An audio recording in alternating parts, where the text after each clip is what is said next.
Olá pessoal, tudo bem? Nesta nossa videoaula de hoje trataremos da Revolução de 1930 e da Era Vargas. Inicialmente abordaremos as dissidências do Pacto Oligárquico ao longo da década de 1920, que é um período em que ocorre a urbanização, uma explosão demográfica no Brasil, principalmente nas regiões sul e sudeste, fruto do processo de imigração, processo esse que contribuiu também para o crescimento do movimento operário no Brasil, influenciado em larga medida pelo anarcossindicalismo e pelo socialismo a partir de 1922, quando da fundação do Partido Comunista Brasileiro. Também em 1922 ocorre o início do movimento tenentista, quando jovens oficiais do Exército Brasileiro, influenciados pelo positivismo, começam a promover rebeliões contra o governo. Tudo isso contribui para o aumento da contestação ao predomínio oligárquico no país. Ocorre também ao longo da década de 1920 uma divisão no seio das oligarquias que predominavam na política nacional. Tudo isso em razão da superprodução cafeeira, das críticas às constantes políticas de valorização superficial do café, o surgimento de partidos de oposição e, para culminar, temos a crise de 1929, irradiada a partir do crash da Bolsa de Valores de Nova York, nos Estados Unidos, que fragilizou ainda mais a oligarquia cafeeira. Em 1930, ocorre o início da corrida pela sucessão presidencial. Washington Luiz, presidente em fim de mandato, lançou a candidatura de Júlio Prestes, governador de São Paulo, à presidência da República, quebrando assim o velho esquema conhecido como política do café com leite. Aquele velho acordo entre as oligarquias de São Paulo e Minas Gerais, que praticamente se revezavam no poder durante a maior parte da República Velha. Minas Gerais, se sentindo traída pelo governo federal, passou a apoiar a chamada Aliança Liberal, um grupo de oposição formada pelos estados de Minas Gerais, Rio Grande do Sul e Paraíba, os três estados que formavam a chamada Aliança Liberal, que lançou a candidatura do governador gaúcho Getúlio Vargas à presidência da República, tendo como seu vice, seu candidato a vice, João Pessoa, governador da Paraíba. A Aliança Liberal contou com o apoio do Partido Democrático, de alguns tenentes, de parte do movimento operário nacional e de setores urbanos brasileiros. Entretanto, a vitória nas urnas, em março de 1930, coube ao candidato oficial, o candidato da oligarquia cafeeira. Júlio Prestes foi vitorioso no pleito de 1930. A Aliança Liberal, por sua vez, contestou o resultado daquelas eleições, alegando a ocorrência de fraudes. E o assassinato de João Pessoa, no Recife, acabou sendo utilizado como um pretexto para a derrubada do governo federal. Ou seja, o assassinato do candidato a vice pela chapa da Aliança Liberal acabou servindo de estopim para a deflagração do movimento militar que conduziu Getúlio Vargas à presidência da República. Movimento esse que mais tarde ficou conhecido como Revolução de 1930. Esse movimento assinala a chegada de Getúlio Vargas ao Palácio do Catete em 3 de outubro de 1930, inaugurando aquela que se convencionou chamar de Era Vargas, período histórico entre 1930 e 1945, período este que se encontra subdividido em 3 etapas: governo provisório, governo constitucional e Estado Novo. Durante o governo provisório, entre 1930 e 1934, ocorreu o início do processo de nacionalização econômica, com a intervenção do Estado na economia. Na política interna, também temos o início do processo de centralização política, com a nomeação de interventores federais para administrarem os estados brasileiros e o fechamento do poder legislativo federal, estadual e municipal, e a criação de alguns novos ministérios, dentre eles o Ministério do Trabalho e o Ministério da Educação e Saúde. Durante o período do governo constitucional, ocorre um movimento liderado pela velha oligarquia paulista. É a chamada Revolução Constitucionalista de São Paulo de 1932, um movimento de oposição ao governo federal, com manifestações na imprensa contra a centralização política.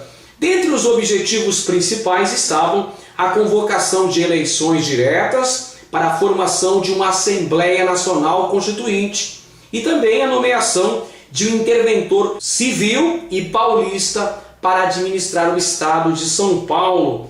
Esse movimento contou com intensa participação da população paulista. Inclusive, ocorreu a criação do chamado movimento MMDC, siglas dos nomes dos estudantes mortos nos confrontos com a polícia no estado de São Paulo. Temos, portanto, a ocorrência da chamada Revolução Constitucionalista de São Paulo, 9 de julho de 1932, é o início desse importante movimento político liderado por São Paulo. Movimento que durou cerca de 3 meses e terminou com a vitória das forças leais ao governo federal. Após a Revolução Constitucionalista de 32, ocorreu a reforma do Código Eleitoral Brasileiro, com a criação da Justiça Eleitoral e com o estabelecimento, com a aprovação do voto secreto e voto feminino, ou seja, as mulheres conquistam o direito ao voto com a reforma do Código Eleitoral de 1933. Temos então, em 1934, a promulgação de uma nova Constituição e a eleição indireta de Getúlio Vargas. A mesma Assembleia que redigiu uma nova Carta Magna para o Brasil estabeleceu também a eleição indireta de Getúlio Vargas, inaugurando o chamado Governo Constitucional entre 1934 e 1937. A Constituição de 1934 garantiu o princípio federativo e também estabeleceu uma maior influência federal nas esferas econômica e social, e ainda garantiu a efetivação das conquistas trabalhistas, tais como férias remuneradas, direito ao descanso semanal e também a instituição da Justiça do Trabalho. O governo constitucional é caracterizado como um período democrático onde ocorre a radicalização política entre duas ideologias antagônicas. São elas a AIB e a ANL. A AIB era a Ação Integralista Brasileira, que foi criada em 1934, constituindo-se como um grupo antiliberal, um grupo de tendência fascista e antissocialista, que defendia o estabelecimento de um Estado forte, centralizado e corporativista. Eram chamados camisas verdes integralistas, chamados pejorativamente por seus opositores de camisas verdes. Eles eram muito influenciados pelas ideias de Benito Mussolini, o Duce italiano. O comando da Ação Integralista Brasileira estava a cargo do escritor Plínio Salgado, e o lema dos integralistas era Deus, Pátria e Família. O outro grupo era a Aliança Nacional Libertadora, ANL, fundada em 1935, uma frente ampla de esquerda, composta de socialistas, comunistas, anarquistas e social-democratas. Condenavam o fascismo, o imperialismo e também a grande propriedade agrária no Brasil, a concentração de terras nas mãos de poucos, o chamado latifúndio no país. Defendiam, portanto, a reforma agrária. O líder principal da Aliança Nacional Libertadora era Luiz Carlos Prestes, o famoso Cavaleiro da Esperança. A ANL chegou a realizar um fracassado levante contra o governo federal, que mais tarde ficou conhecida como Levante Comunista ou Intentona Comunista de 1935, que chegou a ocorrer em Recife, Natal e no Rio de Janeiro, mas que acabou redundando num enorme fracasso com a prisão dos principais líderes da ANL, dentre eles Luiz Carlos Prestes e sua companheira Olga Benário. O levante da Intentona Comunista acabou sendo usado por Getúlio Vargas como um pretexto para a decretação do estado de sítio. Mais tarde, em 1937, ocorreu a divulgação através dos meios de comunicação do chamado Plano Cohen, que era um falso projeto comunista de tomada do poder no país. O Plano Cohen, forjado pelo capitão integralista Olímpio Mourão, se constituiu numa justificativa para a implantação de um regime de exceção no país. Ou seja, o Plano Cohen é o pretexto para a implantação de um golpe de Estado no Brasil, com o fechamento do Congresso, o anúncio de uma nova Constituição e a implantação da ditadura do Estado Novo em 10 de novembro de 1937. O Estado Novo foi, portanto, um regime inspirado na ditadura de Antônio Salazar, a ditadura portuguesa de Salazar. Durante o Estado Novo, ocorreu a suspensão das liberdades individuais e das eleições, além do fechamento do parlamento, tanto do Congresso Nacional quanto das assembleias legislativas e de suas respectivas câmaras municipais. Durante o período do Estado Novo, aconteceu um processo de hipertrofia do poder executivo, ou seja, uma grande ampliação dos poderes do executivo. O governo federal passou a nomear interventores para governar os estados brasileiros. Também em 1937, com a implantação do Estado Novo, tivemos uma nova Constituição, a chamada Constituição Polaca, redigida por Francisco Campos, uma Constituição inspirada na Constituição fascista da Polônia. O Estado Novo tinha um caráter arbitrário, com o estabelecimento de um Estado intervencionista e centralizador, a proibição da realização de greves, a perseguição a todos os grupos opositores ao governo federal, o uso da imprensa como principal instrumento de divulgação dos valores do Estado e a criação da polícia política a cargo de Filinto Miller para promover a repressão aos opositores do Estado Novo. Também nesse período tivemos a criação do Departamento de Imprensa e Propaganda, o DIP, inspirado no Ministério da Propaganda nazista. O objetivo do DIP, senhores, era a construção de uma imagem positiva do ditador Getúlio Vargas, ou seja, promover um culto à personalidade do presidente, criando assim um mito do chamado pai dos pobres, e também ao mesmo tempo promovendo uma censura aos meios de comunicação,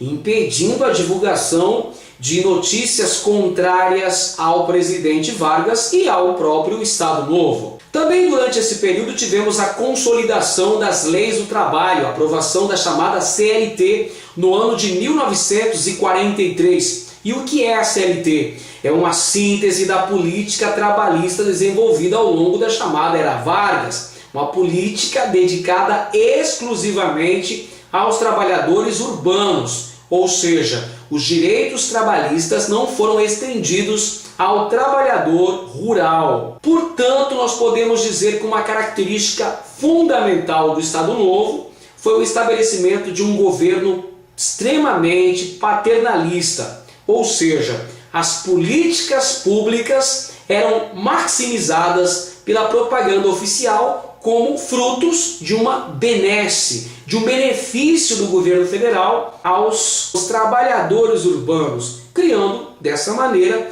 a figura de Vargas como o pai dos pobres, uma figura extremamente paternalista. Em relação aos aspectos de economia e trabalho, um dos pontos chaves que você deve estudar com muita atenção, deve se ater com muito afinco, é o aspecto do chamado corporativismo. O corporativismo pregava uma convivência harmônica entre as classes sociais, ou seja, o Estado se apresenta como regulador das relações entre o capital e o trabalho. O governo federal se apresentava como um juiz, um árbitro, um mediador do confronto entre capital, ou seja, os empresários, e o trabalho, ou seja, os operários. É por esse caráter corporativista, esse caráter paternalista, por exemplo, que se fundamentou a imagem de Getúlio Vargas como o pai dos pobres. Para você ter uma ideia, durante o Estado Novo, os sindicatos precisavam estar atrelados ao Ministério do Trabalho. Tivemos, portanto, a criação de uma série de sindicatos pelegos, sindicatos que estavam devidamente atrelados, dependentes do Estado, sindicatos que não tinham nenhuma autonomia, sindicatos que combatiam a realização de piquetes, de passeatas e de greves. Eram sindicatos dependentes do governo federal. O objetivo dessa prática do corporativismo era, evidentemente, esvaziar o movimento operário, acabar com a influência do comunismo sobre o movimento operário brasileiro. E a legislação trabalhista tinha, portanto, uma função pacificadora, como se estivesse dando um recado para os trabalhadores que os direitos que eles haviam sido contemplados era justamente um presente, uma doação, uma benesse do governo federal, quando na verdade sabemos que esses direitos são fruto de lutas históricas do movimento operário pela legislação trabalhista. O Estado se apresentava como agente econômico através, principalmente, da criação de empresas estatais. Temos, portanto, um grande intervencionismo estatal. Intervencionismo este que se verifica também através da criação de vários institutos federais, vários institutos centrais, do café, do açúcar, do mate, do álcool, do algodão, do cacau, enfim, uma série de produtos que recebem a proteção do governo federal. Além disso, tivemos também no Estado Novo o estabelecimento de algumas empresas públicas destinadas à produção de aço e também aos transportes. São as chamadas indústrias de base, fundamentais para o estabelecimento de uma infraestrutura necessária para um desenvolvimento autônomo da economia do país. Também o governo do Estado Novo promoveu o estímulo à produção de bens de consumo não duráveis através da iniciativa privada. Para qualificar a mão de obra, o governo federal criou importantes órgãos, como por exemplo o Serviço Nacional de Aprendizagem Industrial, SENAI, o Serviço Nacional de Aprendizagem Comercial, SENAC, além das diversas escolas técnicas federais, as ETFs. Tudo isso visando uma melhor qualificação da mão de obra naquele momento em que o Brasil passava por um processo de industrialização incentivado pelo Estado. É uma industrialização com intervenção do Estado na economia. Também no Estado Novo, uma outra característica muito importante é a introdução de uma política de massa, através da imprensa, através principalmente do rádio, instrumentos de convencimento da população. Principalmente o rádio, o principal meio de comunicação durante as décadas de 30 e 40. Programas que ficaram célebres, como por exemplo, A Hora do Brasil, porta-voz oficial do governo federal junto aos habitantes do país. E ainda um outro programa muito célebre nas décadas de 40, 50, foi o Repórter Esso. Repórter Esso, testemunha ocular da história. Uma outra característica ainda do Estado Novo era a valorização do trabalho. Mas que tipo de trabalho? Trabalho disciplinado e produtivo. Ou seja, há um grande combate à figura do malandro, a malandragem é combatida com muita veemência durante o Estado Novo. Um exemplo são as músicas, os sambas daquela época, como por exemplo o Wilson Batista, que teve algumas de suas canções censuradas. Ele teve que alterar a letra para que estivesse de acordo com os valores pregados pelo Estado Novo. O Dia do Trabalho, 1º de maio, era uma data importantíssima dentro da estrutura do Estado Novo. Era uma data em que ocorriam desfiles dos sindicatos, das organizações trabalhistas, e que Vargas era vangloriado como o pai dos pobres. Ficaram célebres naquela época desfiles realizados no estádio de São Januário, no estádio do Vasco da Gama, no Rio de Janeiro, onde Vargas reunia verdadeiras multidões que ouviam seus discursos efusivos. Uma outra característica ainda do Estado Novo é que ele marca uma transição importante no Brasil. A transição de uma economia de base tipicamente agrária e exportadora para uma economia de base urbano-industrial, com um modelo de desenvolvimento nacionalista, com a intervenção do Estado na economia. Tudo isso contribui de maneira significativa para a construção do mito de Getúlio Vargas, através da propaganda, através do DIP, do Departamento de Imprensa e Propaganda. Em relação à cultura, durante o período do Estado Novo, nós temos, evidentemente, a divulgação de uma imagem ordeira e ufanista do Brasil. Quem nunca ouviu, por exemplo, a música Aquarela do Brasil, de Ari Barroso? Brasil, meu Brasil brasileiro, meu mulato isoneiro, vou cantar-te nos meus versos. Pois é, essa ideologia foi também assimilada pelo Estado Novo. A divulgação de uma imagem extremamente ordeira e ufanista do Brasil. O controle da política, o controle do setor da cultura popular no país foi muito grande durante o Estado Novo. O samba, por exemplo, foi alçado à condição de ritmo nacional por excelência. Durante as décadas de 40, década de 30 e 40, nós tivemos assim o rádio como um principal meio de comunicação. É a era de ouro do rádio. O rádio transmitia competições esportivas, principalmente o futebol. Tínhamos programas de auditório, shows de calouros, novelas, propagandas no rádio, programas jornalísticos, enfim, surgiram uma série de artistas, chamados os cantores do rádio e as cantoras do rádio, muito famosos naquela época: Carmen Miranda, Aurora Miranda, Elisete Cardoso, Francisco Alves, o rei da voz, e demais celebridades que surgiram naquele momento. É a era de ouro do rádio no Brasil. Durante o Estado Novo, nós temos também a mestiçagem, que é colocada como grande matriz da nacionalidade. Dessa época surge o mito da democracia racial no Brasil, que foi tão decantada na obra Casagrande e Senzala, do escritor Gilberto Freire, obra esta lançada também na década de 1930. Enfim, senhores, durante o Estado Novo, carnaval, o samba, a capoeira, a feijoada e até o futebol são usados como elementos híbridos da cultura nacional. Afinal de contas, futebol também, porque na década de 30, na Copa de 1938, o Brasil consegue um resultado até certo ponto surpreendente, uma vez que o Brasil chegou às fases finais do torneio, alcançando a 3ª colocação e tendo o craque do torneio, o artilheiro da Copa de 38, que fora realizada na França, foi um brasileiro, Leônidas da Silva, o famoso Diamante Negro. Durante o Estado Novo também ocorre um outro fato muito importante que temos que estudar com carinho.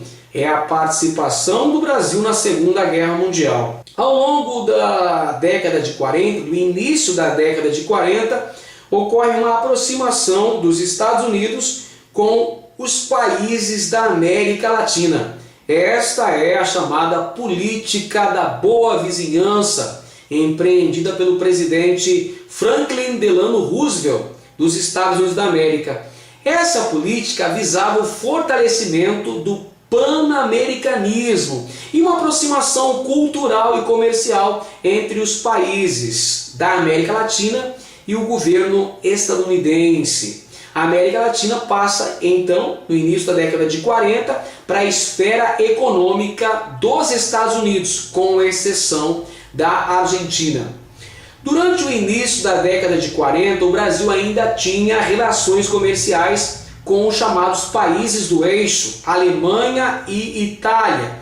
Inclusive, alguns membros do governo chegavam a ser simpatizantes dos regimes autoritários. Mas, por pressões do governo dos Estados Unidos, através da colaboração militar, o Brasil acabou rompendo com esses países e se alinhando junto ao governo estadunidense. Afinal de contas, nós temos que analisar que o governo brasileiro procurou obter vantagens econômicas com seu posicionamento no contexto da Segunda Guerra Mundial. E a aproximação com os Estados Unidos só se dá no início da década de 40, quando temos a construção da base naval estadunidense em Natal. Em troca, os Estados Unidos auxiliam o Brasil no reequipamento militar das Forças Armadas Brasileiras e também no financiamento da Companhia Siderúrgica Nacional, a CSN, em Volta Redonda, 1943, tem sua inauguração. No ano de 1942, ocorre o rompimento comercial do Brasil com os países do eixo. O Brasil entra na guerra junto aos aliados, enviando a Força Aérea Brasileira, FAB, cujo lema era Senta a Pua, e cuja liderança cabia ao brigadeiro Eduardo Gomes, além da Marinha Brasileira, para fazer o patrulhamento do Atlântico Sul. A Força Expedicionária Brasileira, a famosa FEB, os soldados, os pracinhas da FEB, foram enviados para operações na Itália. Essa situação de guerra criou uma situação de perseguição a entidades ligadas aos países do eixo. Exemplos característicos da alteração do nome de duas importantes agremiações futebolísticas nacionais.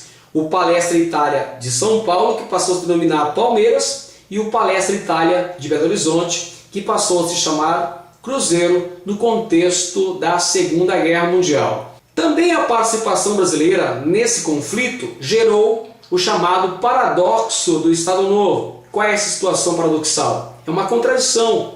Afinal de contas, o Brasil vivia uma ditadura internamente e lutava junto a outras democracias no continente europeu. Criou uma situação paradoxal, uma situação conflitante. Afinal de contas, internamente o Brasil era uma ditadura, mas lutava em favor de algumas democracias no continente europeu. Evidentemente que esse conflito de interesses, essa situação paradoxal, acabou por contribuir para o enfraquecimento das bases de sustentação, e aí então nós temos o processo de crise do Estado Novo, que vai levar ao seu colapso. Aspectos importantes ocorridos nesse processo são, por exemplo, a UNE e demais entidades estudantis, no ano de 1944, realizou no Rio de Janeiro um comício em prol da democratização do país. E aí, diante desse contexto extremamente desfavorável, Vargas tenta de todas as maneiras possíveis e imagináveis manobrar sua permanência no poder. Ele concede anistia política aos presos, principalmente aí o Luiz Carlos Prestes, que ficou preso boa parte do Estado Novo. Getúlio Vargas convoca eleições para o final de 1945 e a convocação de uma Assembleia Constituinte promove a reordenação partidária no nosso país, restabelecendo, por exemplo, o Partido Comunista Brasileiro e criando alguns novos partidos, como o PTB, Partido Trabalhista Brasileiro, e o PSD, Partido Social Democrático. Temos também a criação de um partido de oposição ao governo Vargas, a UDN, União Democrática Nacional. E no finalzinho do Estado Novo surge um movimento querenista, que foi orquestrado de dentro do Palácio do Catete e ganhou as ruas das principais cidades brasileiras. Um movimento popular que defendia a permanência de Getúlio Vargas no poder. Entretanto, diante da oposição exercida pela UDN e pela alta cúpula militar, que retornara da Segunda Guerra Mundial, Vargas acabou renunciando diante dessas pressões. Chega ao fim o chamado Estado Novo, outubro de 1945. Pois bem, essas são algumas das principais características da chamada Era Vargas. Um forte abraço e continue estudando.